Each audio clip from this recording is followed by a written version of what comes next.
Isang nakakapanabik na araw po sa inyong lahat mga kalingap, ihanda ang inyong mga puso, sa mga eksi ng ating pag-uusapan ngayon. Dinalaw ni Kuya Jomar si Carla sa pito kanilang bahay upang kumustahin. Uy, Di naman po kayo nagsabi na pupunta po kayo.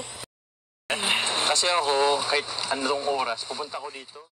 Nabigla ang ating Cinderella nang tanungin ni Kuya Jomar kung na-miss ba siya ni Carla. Sadyang maalalahanin si Carla dahil kumuha ito ng tubig para kay Kuya Jomar, alam niyang nauuhaw ito sa paglalakad. Dahil sa init ng panahon hinati ni Carla ang pamaypay na papel para kay Kuya Jomar. Kinumusta ni Kuya Jomar si Jom-Jom ang bigay niyang teddy bear. Masaya ang ating Kuya Jomar dahil katabi daw ni Carla si Jom-Jom sa pagtulog. Itinanong din ni Kuya Jomar mga kalingap ang balon na may I love you. Hindi pala nakita ng mga magulang ni Carla ang balon dahil pumutok pala ito. Baka daw naman sinadya ni Carla na paputukin ang balon. Nagtanong din si Carla kung kumusta rin si Kuya Jomar, at nakakakilig ang sagot ni Kuya Jomar.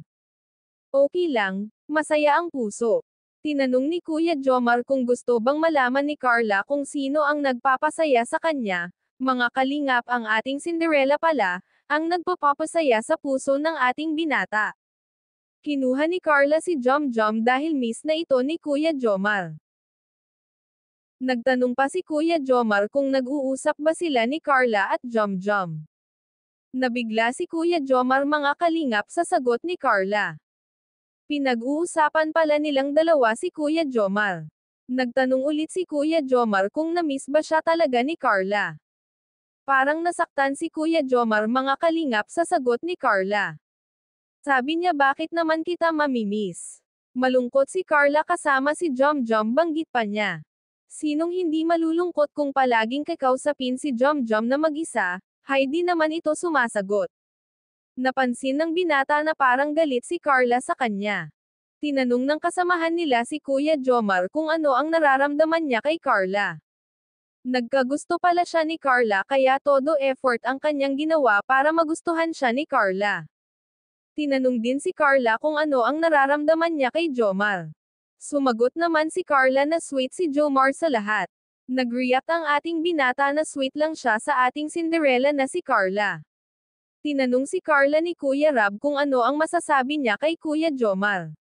Nagpapasalamat ang ating prinsesa kay Kuya Jomar sa pag-alalay at pagbibigay advice. Tinanong din si Carla kung sakaling manliligaw si Kuya Jomar sa kanya, sasagutin ba niya ang binata?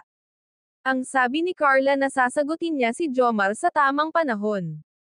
Naitanong ni Kuya Rab kung darating na ang tamang panahon na pwede na siyang ligawan, may chance ba si Kuya Jomar? Masaya ang ating binata nang sinabi ni Carla na siguro, sa tamang panahon tatanggapin niya ang puso ng ating binata. Kung nagustuhan po ninyo ang ating kwento, ngayon, ang Cinderella sa makabagong panahon, ay mag-comment lamang po, at huwag niyong kalimutang mag-subscribe at pakiclick na din ang notification bell button para sabay-sabay nating tuklasin ang susunod na pangyayari. Hanggang sa muli mga kalingap. Thank you and God bless po sa inyo.